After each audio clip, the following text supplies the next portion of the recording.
ये वही general science है मैंने जो बोला था, cell, protoplasm, growth of animal plants, human body, etcetera all the things, वो सभी चीजें हैं।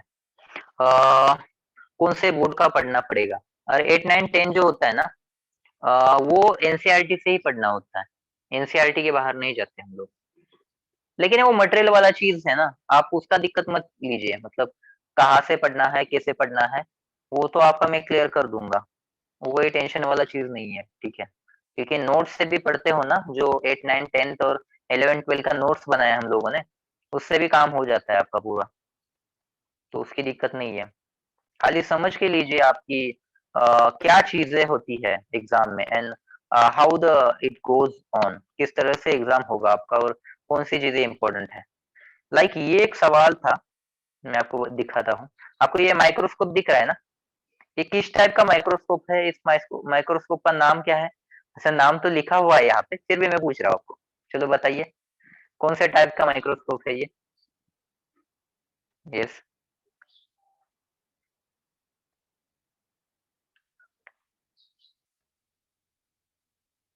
एक मैसेज कर दीजिए आप। वैसे तो नाम तो नीचे ही है, सभी लोग बता पाएंगे। कंपाउंड है ना, सबको पता है कंपाउंड टाइप का है। तो ये कंपाउंड टाइप का जो माइक्रोस्कोप है, इस पे भी सवाल आया हुआ है। कैसे सवाल पूछा था पता है उन्होंने?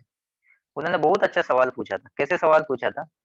उसने पूछा था कि इसका अरेंजमेंट लिखा हुआ था एनडीए पेपर में, इसका अरेंजमेंट दिया हुआ था। कैसे अरेंजमेंट दिया हुआ था? अरेंजमेंट इस तरह से था कि लाइक आईपीस है यहाँ पे, आईपीस के बाद में कौन सा चीज आएगा इसमें? कौन सा चीज आता है? बॉडी ट्यूब आता है। बॉडी ट्यूब के बाद में कौन सा चीज होता है? अगर बड़ी बात करें तो लेंस आता है। बड़ी बड़ी चीजों की मैं हैंडल एडजस्टमेंट, कोर्स एडजस्टमेंट, इसकी बात नहीं कर रहा हूँ। जो मेन मेन चीजें है, ये बीच में आप देख रहे हैं आईपीस है, जहां से आदमी देखता है। ये बॉडी का ट्यूब है इसके। उसके नीचे अगर देखते हो तो ये ऑब्जेक्टिव लेंस है। किसी लेंस है? ऑब्जेक्टिव लेंस है। उसके नीचे होता है कंडेंसर। उसके नीचे होता है कंडेंसर, और कंडेंसर के नीचे होता है मिरर, और मिरर के नीचे बेस। बेस तो आपको पता है, सबसे नीचे बेस ही होगा। तो इस तरह से चार ऑप्शन देगा वो, eyepiece, body tube, objective lens, condenser. किस ऑप्शन में ऐसा रहेगा? Body tube, mirror, condenser, eyepiece. किसी ऑब्जेक्ट में रहेगा eyepiece, body tube, condenser, objective lens. लेकिन एक ही ऑप्शन रहेगा जिसमें एक सीधा दिया होगा सब चीजें, eyepiece, body tube, objective lens and condenser, चार ऑप्शन। तो वो वाला ऑप्शन करेक्ट होगा। तो इस तरह से घुमा फिरा के वो कुछ भी पूछ सकता है। तो ये लेवल है आपके एग्जाम का, समझ रहे हो? कहाँ से कुछ आएगा आपको पता नहीं है, ये आपने, चलो ये 9 की एनसीईआरटी है, ये 9 की एनसीईआरटी आपने पढ़ ली विकास, बराबर। 9 की एनसीईआरटी आपने पढ़ ली, लेकिन फिर भी आप ये क्वेश्चन नहीं कर पाओगे। क्यों नहीं कर पाओगे? क्योंकि क्वेश्चन किस तरह से बन रहा है ना, ये आपको समझना होगा। हाँ, सभी लोग एनसीईआरटी पढ़ते हैं, एनडीए करने वाले, सीडीएस करने वाले, जितने भी डिफेंस एस्पिरेंट्स हैं, सभी लोग एनसीईआरटी पढ़ते हैं। लेकिन उस एनसीईआरटी से किस तरह से क्वेश्चन आता है, क्वेश्चन का लेवल क्या है, आपको पढ़ते वक्त किस तरह से एनसीईआरटी पढ़नी है, या फिर पढ़ाई करते वक्त किस तरह से करनी होगी, ये इंपॉर्टेंट थिंग्स होती है। बाकी चीजें तो बात की है, लेकिन how to study the NCERT और how to study the science is important, और वही किया जाता है। हम जो पढ़ाते हैं ना, तो उसमें वही किया जाता है। फाइन। तो देखिए आगे।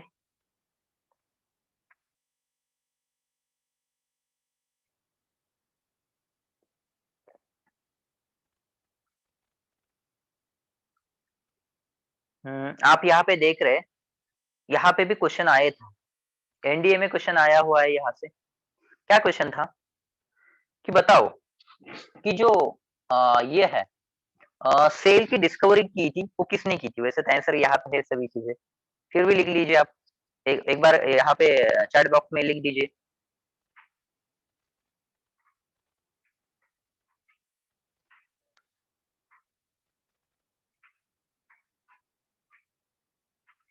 यस, टेक्स्ट कीजिए। सेल की डिस्कवरी किसने की थी?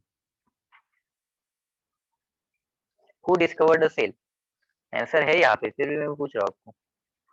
अगर जेन्युइनली आपको पता है तो टेक्स्ट कर दीजिए इसमें, बोलिए। Robert. Robert Hooke, yes Rishi, right, Robert Hooke, Robert Hooke ने की थी, ठीक है। तो ये सवाल आया हुआ है कि हु डिस्कवर्ड द सेल, तो रॉबर्ट हुक, ठीक है। दूसरा चीज ये पूछता है वो कभी कभी कि बताओ कि न्यूक्लियस जो है, सेल के अंदर न्यूक्लियस होता है, पता है ना। सेल जो होती है, हम सेल थ्योरी चैप्टर जब पढ़ेंगे तो उसमें सब चीजें पढ़ेंगे। सेल के अंदर कौन सा चीज होता है बताओ, न्यूक्लियस होता है बीच में। तो उसका डिस्कवरी किसने किया था, उसको फाइंड किसने किया था बताओ, सेल का डिस्कवरी किसने किया था। यस, टेक्स्ट कर दो। अगर नहीं पता है तो नो डाल दो जल्दी से, तो मैं आगे जा पाऊँ। नो डाल दीजिए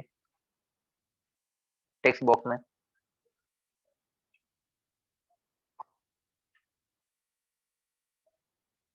okay, good.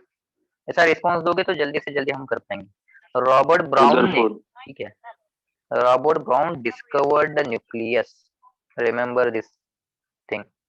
Robert brown is the person who discovered the nucleus, remember Robert brown, brown ने। मैं आपको याद रखने का तरीका बताऊं इसमें थोड़ा, कैसे याद रखते हैं इसको। किसी के पास हुक है, हुक पता है आपको, हुक कौन क्या होता है, हुक, हुक चीज क्या होती है सबको पता होगा। हुक एक ऐसी चीज होती है जिससे हम किसी भी चीज को उखाड़ सके, निकाल सके, हुक, ऐसा हुक है मेरे पास, इसे टिप का हुक है। तो इस हुक को मैंने डाल दिया इस सेल में और सेल को निकाल लिया, तो हुक से मैंने सेल को निकाल लिया, एक सेल थी उसको निकाल लिया मैंने। कोई पूछ रहा है अगर आप एनडीए की तैयारी कराते हो तो आपको पीसीएम लेना पड़ता है, तो फिर बायोलॉजी कैसे पढ़े पढ़े। नहीं नहीं, कौन बोला आपको कि पीसीएम ही लेना है, ऐसा कुछ नहीं है विकास। आप आर्ट से हो, कॉमर्स से हो या साइंस से हो, आप एनडीए दे सकते हो। एनडीए के लिए साइंस का क्राइटेरिया नहीं है कि बच्चा साइंस से ही पास चाहिए, ऐसा नहीं है, ठीक है। आर्मी में जाने के लिए कोई भी फैकल्टी चल जाता है, ठीक है, कोई भी स्ट्रीम चल जाता है। खाली नेवी एयरफोर्स में अगर जाना हो ना आपको, तो आपको फिजिक्स केमिस्ट्री मैथ्स लेना पड़ता है। किसी किसी कॉलेज में ना पीसीएमबी भी होता है, फिजिक्स केमिस्ट्री मैथ्स बायोलॉजी भी होता है। तो अगर साइंस पढ़ना है तो बायोलॉजी लेके भी पढ़ सकते हो अच्छे से, दोनों भी स्ट्रीम कहीं पे भी जाने के लिए इजी हो जाता है। अगर बोल रही कि अगर पीसीएम लिया है तूने या किसी ने लिया होगा तो बायोलॉजी कैसे पढ़ना है, तो बायोलॉजी की दिक्कत मत लीजिए आप। आपको 8 9 10 11 12 वही सिलेबस है पूरा, 8 9 10th वाला एंड 11 12th वाला, वही से बायोलॉजी पढ़नी है, अलग से नहीं पढ़नी। और अगर आप मेरे पास आते हो या यहाँ पे क्लासेस ज्वाइन करते हो आगे जाके, तो उसका तो दिक्कत नहीं आएगा क्योंकि खुद मैं पढ़ाने वाला हूँ, तो वो तो प्रॉब्लम नहीं रहेगा, ठीक है। तो यहाँ पे देखना, it was Robert Brown who discovered the nucleus in a cell, ठीक है। तो ऐसा सवाल आता है। दूसरा एक सवाल आया था, who who invented the cell theory, या सेल थ्योरी को किसने रखा था, तो उसके दो नाम है, शिल्डन एंड स्वान। तो आप समझ रहे होंगे कि मैं डायरेक्टली टू द पॉइंट आ रहा हूँ, कहीं पे भी आप देख लेना, ये एनसीईआरटी का ही मैंने स्क्रीनशॉट लिया है और ये स्टैंडर्ड बुक का है एक। तो मैंने क्या किया है, डायरेक्टली स्क्रीनशॉट लिए है, आपको दिखा रहा हूँ, लेकिन पढ़ाते वक्त मैं कैसे पढ़ा रहा हूँ समझ रहे हो, एक एक लाइन नहीं पढ़ा रहा, जो इंपॉर्टेंट चीज है वही पढ़ा रहा हूँ। तो यही होता है कि आपको एक बार नॉलेज आ जाए, एक बार पता चल जाए कैसे रीडिंग करना है तो इजी हो जाता है। नहीं तो आप जैसे मैं दे रहा हूँ वैसे भी आप जस्ट रिवीजन करोगे, जस्ट रीड करोगे मैंने पढ़ाया हुआ, तो उससे भी काम हो जाएगा। 95% वही से क्वेश्चन आएंगे और आते हैं हर बार। शेल्डन एंड स्वान ने क्या किया है देखना, शेल्डन एंड स्वान, उसने सेल थ्योरी को दिया है, Schleiden and Schwann given the cell theory, okay. आगे,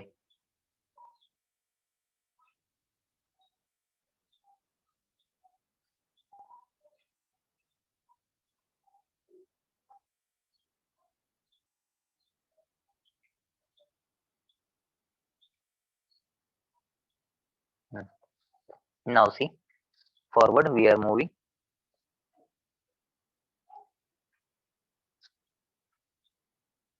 देखिए, अभी यहाँ से मैं आपको पढ़ाना स्टार्ट कर देता हूँ। ये सेल का चैप्टर है। वैसे तो पढ़ा ही रहा हो अभी तक, लेकिन फिर भी किसी को लगता है कि मुझे डिटेल में जानना है कि सर कैसे पढ़ाते हैं। तो मैं किस तरह से पढ़ाता हूँ देखना। सेल थ्योरी, हम सेल चैप्टर देख रहे हैं। पहले तो मैं पूछता हूँ सिंगल सेल के कौन-कौन से एनिमल्स आपको पता है? ये भी एनडीए में सवाल आया था। मैं पढ़ाता ही इस तरह से हूँ कि वहीं से क्वेश्चन बन पाए या वहीं से क्वेश्चन बना होगा और फ्यूचर में भी बनेगा। वही चीजें मैं पढ़ाऊंगा आपको। देखना, सिंगल सेल के कौन-कौन से ऑर्गेनिजम्स होते हैं बताओ आप लोग? सबको पता है, एक का नाम तो सबको पता होगा। एक का नाम तो सबको पता होगा। बोलिए, टेक्स्ट में कर दीजिए जल्दी से। टाइम नहीं गंवाना है, जल्दी से टेक्स्ट में करना है आपको। यस।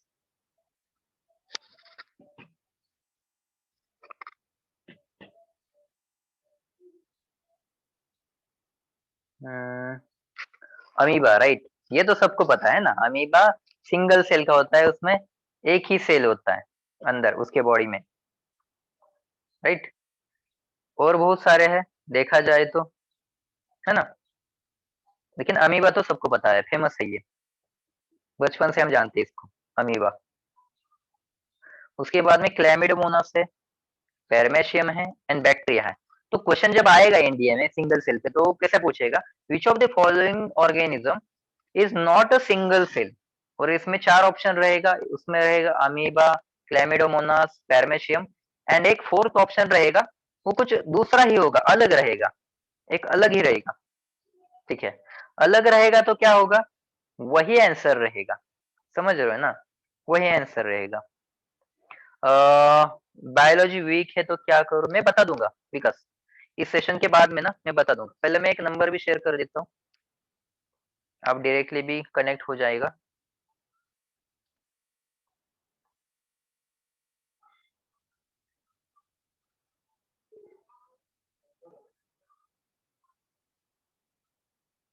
या तो प्रयास से भी ले सकते हैं आप मेरा नंबर, वो भी दे देंगे, स्नेहल मैम या उधर कोई सर होंगे वो भी दे सकते हैं आपको नंबर। ये मेरा नंबर है 8421101874। आपके जो डाउट्स और क्वेरीज रहेंगे इसके बाद में वो भी क्लियर कर देंगे, या फिर कोई और सेशन लेंगे एक दिन डाउट वाला। ठीक है, इस पे भी आप जस्ट 8421101874 पे भी आप मुझे मैसेज या कॉल कर सकते हैं। मैं टाइम बता दूंगा आपको, जस्ट मुझे मैसेज कर देना, पहले फ्री रहूंगा तो मैं आपके एक एक क्वेरी क्लियर कर दूंगा। वन टू वन हम डिस्कस करेंगे हर चीज को, या फिर कोई सेशन करेंगे और फिर से एक, उसमें भी डिस्कस कर सकते हैं। जैसा सही समझेंगे हम वैसा करेंगे, तो क्लियर हो जाएगा। कोई दिक्कत नहीं है उसमें, कितना कैसे करेंगे क्या करेंगे, वो तो बाकी अनदर थिंग्स है, आगे वाला चीज है, वो तो मैं बता दूंगा कैसे करना है। लेकिन समझ समझ लीजिए पहले कि क्वेश्चन क्या आता है, किस तरह से आता है, क्योंकि 200 marks it not not a joke. 200 में से अच्छे मार्क्स लाते हो तो बहुत अच्छा ये आएगा आपका स्कोर। इवन जो मेरे प्रीवियस स्टूडेंट्स हैं उन्हें बहुत अच्छे मार्क्स लाए हैं। So that's why I am saying कि इस पे हम अच्छा करना है वर्क हमें। आगे देखो, these organisms are called unicellular organisms. On the other hand, many cells group together in a single body and assume different functions it to form various body parts in a multicellular organisms. आगे बोल रहा है ये सब single cellular का है, छोड़ देते हैं इससे। लेकिन कुछ मल्टी सेलुलर ऑर्गेनिजम्स होते हैं, बताओ उनके नाम बताओ कौन कौन है। यहाँ पे देखना, फंगाई, प्लांट एंड एनिमल्स। अभी करंट में एक फंगी चल रही है, ब्लैक फंगी नाम है उसका। उसका एक दूसरा नाम क्या है, कोरोना, कोरोना में ही ये हो जाती है, कोरोना के टाइम में। ये ब्लैक फंगी है, उसका नाम क्या है बताओ मुझे। करंट का क्वेश्चन है, करंट अफेयर्स वाला। चलो होमवर्क की तरह से ले लीजिए आप इसको, एक होमवर्क की तरह से ले लीजिए। लेकिन आप जान सकते हो कि फंगाई, प्लांट एंड एनिमल ये मल्टीसेलुलर है। मल्टीसेलुलर इन द सेंस उसमें ज्यादा सेल्स होते हैं, मल्टी सेल होते हैं ये। ठीक है, दे आर मल्टी सेलुलर। ठीक है, और फंगी, प्लांट्स, एनिमल्स जो है आप देख रहे हो इस पे, फंगी, प्लांट्स, एनिमल्स जो है ये मल्टी सेलुलर है। आपका होमवर्क ये है कि अभी जो ब्लैक फंगी चल रही है कोरोना के टाइम में, उसका नाम क्या है? उसका फर्स्ट लेटर है यम। मिक्रो, मैं थोड़ा सा देता हूँ हिंट आपको, यम से स्टार्ट होता है वो। ठीक है, आई होप कि ये आपको समझ में आ रहा है। तो ऐसा ही आपको करना है, ऐसे ही साइंस की प्रिपरेशन करनी है। ठीक है, तो किसी के डाउट्स हो तो पूछ पूछ लीजिए मुझे, बोलिए, क्योंकि ये 45 मिनट्स का ही सेशन हमने रखा था। बोलिए, किसी के डाउट्स होंगे तो प्लीज पूछ लीजिए। यस, बोलिए।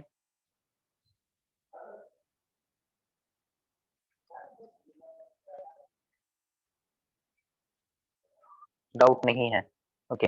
और बायोलॉजी का कैसे करना है मैं बता रहा हूँ आपको। बायोलॉजी करना कोई मतलब बड़ी बात नहीं है, आसानी से हो जाएगा वो। उसमें टेंशन लेने की, इतना दिक्कत लेने की कोई बात नहीं है। ठीक है, तो आपके अगर कोई डाउट्स रहेंगे तो प्लीज आप कनेक्ट हो जाना। आपके कोई डाउट्स रहेंगे तो वो कनेक्ट हो जाना आप, बात फिर से उसका डाउट सेशन भी हम कर सकते हैं अलग से। ठीक है, अगर आपके डाउट्स है तो।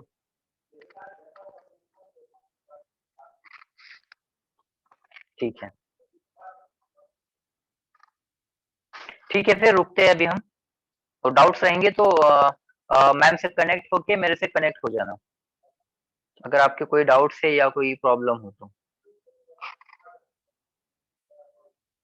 फाइन, चलिए फिर रुकते हैं।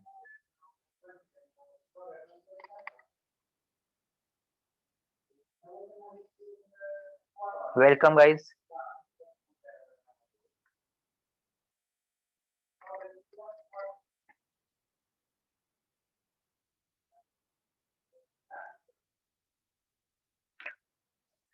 लास्ट ईयर का रिजल्ट क्या है? रिजल्ट हमारा अच्छे है, रिजल्ट वैसे तो नियर अबाउट 9 सिलेक्शन है हमारे।